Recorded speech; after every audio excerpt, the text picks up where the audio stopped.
हमें यहाँ पर x धन 3 गुणे x ऋण 1 के घात 5 का अनिश्चित समाकलन निकालना है। इसे हल करने का एक तरीका तो ये हो सकता है कि पहले तो हम x ऋण 1 के घात 5 का द्विपद प्रमेय की सहायता से विस्तार करें, फिर x प्लस 3 का इसमें गुणा करते हुए और इस पूरे मान का फिर अंत में प्रति अवकलज निकालें। यह तरीका हो सकता है, जो कि एक बहुत लंबा और श्रमसाध्य तरीका होगा। या तो एक दूसरा तरीका अपनाते हुए हम इसमें यू प्रतिस्थापन विधि का प्रयोग करें और यू प्रतिस्थापन विधि का प्रयोग करते हुए इसे उस हद तक सरल करें ताकि इसका प्रति अवकलज निकालना आसान हो जाए। अब यहां पर यू प्रतिस्थापन विधि का प्रयोग हम उस तरह से नहीं कर सकते जिस तरह से हम अभी तक करते आ रहे थे कि व्यंजक के किसी एक भाग को हमने यू मान लिया और फिर ये देख रहे हैं कि उसका अवकलज के रूप में जो मान आता, उस यू का अवकलज निकालने पर जो मान आता वो व्यंजक में है या नहीं। हम यहां इसे इस तरह से नहीं कर सकते, बल्कि यहां हमें अनुमान के आधार पर कार्य करना होगा। यानी व्यंजक के किसी एक भाग को यूं मानकर यह देखना होगा कि उससे वो पूरा व्यंजक सरलीकृत हो रहा है या नहीं, यानी उसे सरल करना आसान हो पा रहा है कि नहीं। तो चलिए कोशिश करके देखते हैं। जैसे यहां पर अगर x माइनस 1 के घात 5 को हम सरल करने की कोशिश करें, इसका विस्तार करने की कोशिश करें, तो बहुत समय लग जाएगा और बहुत मुश्किल होगी। बढ़िया होता है ना कि अगर हम x माइनस 1 को u मान सकते, तो चलिए इसको u मान के देख ही लेते हैं क्या होता है। तो मान लिया कि x ऋण 1 बराबर u के है। अब अगर हम u का x के सापेक्ष अवकलज निकालें तो क्या हो जाएगा, du बटा dx बराबर x का x के सापेक्ष अवकलज क्या आ जाएगा, 1, और ऋण कांस्टेंट का क्या हो जाएगा, 0। इसका मतलब du बराबर हो गया dx। हम इसे इस तरह से भी लिख सकते हैं। यानी ये दोनों ही दरअसल एक ही बात को कहने के दो तरीके हैं। चलिए अब इसी व्यंजक को फिर से सरल करके लिखने की कोशिश करते हैं। हमें क्या पता है, u बराबर x ऋण 1, यानी बराबर के इन दोनों ही पक्षों में अगर 1 जोड़ दें तो हम इसे किस तरह से लिख सकते हैं, ये हो जाएगा u प्लस 1 बराबर x माइनस 1 प्लस 1 कट के क्या हो जाएगा, 0।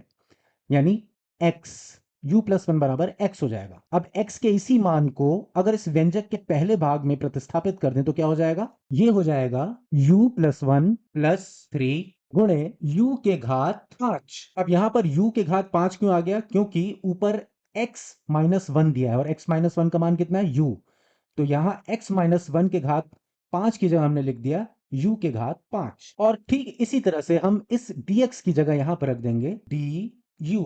क्यों रख देंगे, क्योंकि du बराबर dx है। तो इसे हम अगर और सरल करें तो इसे हम क्या लिख सकते हैं, इसे हम लिख सकते हैं u प्लस 4 गुणे u के घात 5 du।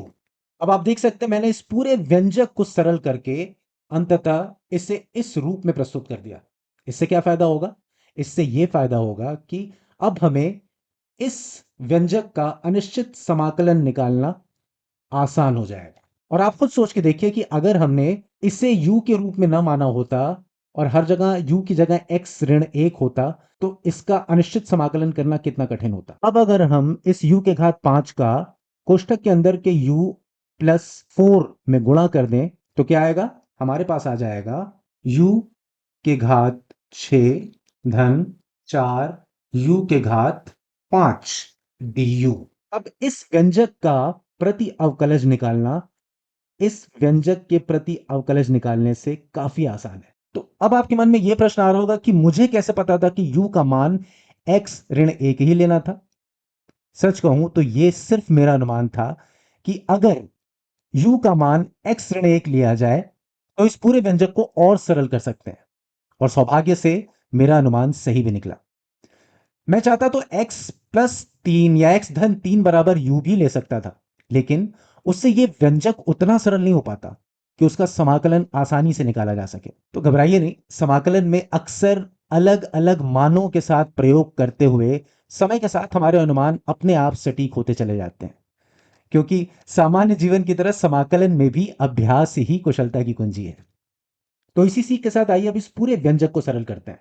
सबसे पहले u के घात 6 का अगर प्रति अवकलज निकालेंगे तो उसका मान कितना हो जाएगा, ये हो जाएगा u के घात 7 बटे 7। ठीक इसी तरह से जब 4 गुणे u के घात 5 का प्रति अवकलज निकालेंगे तो उसका मान कितना हो जाएगा, उसका मान हो जाएगा 4 गुणे u के घात 6 बटे 6। और फिर हमेशा की तरह इसमें जुड़ जाएगा अंत में एक संभावित स्थिरांक या कांस्टेंट सी के रूप में। अब इसी व्यंजक को और सरल करके हम क्या लिख सकते हैं? हम लिख सकते हैं u के घात 7/7 प्लस 2 दूनी 4 और 2 तियां 6, यहां क्या हो जाएगा, यानी 2/3 u के घात 6 प्लस सी।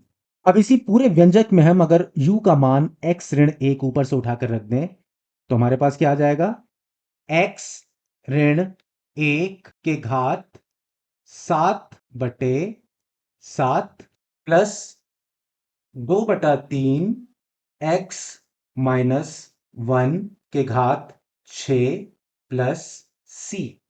यानी इस पूरे व्यंजक को सरल करने पर अंतिम रूप से इसका मान कितना आ गया, ये जो हमने अभी निकाला। तो देखा, यू प्रतिस्थापन से इस इतने कठिन व्यंजक का मान निकालना कितना आसान हो जाता है।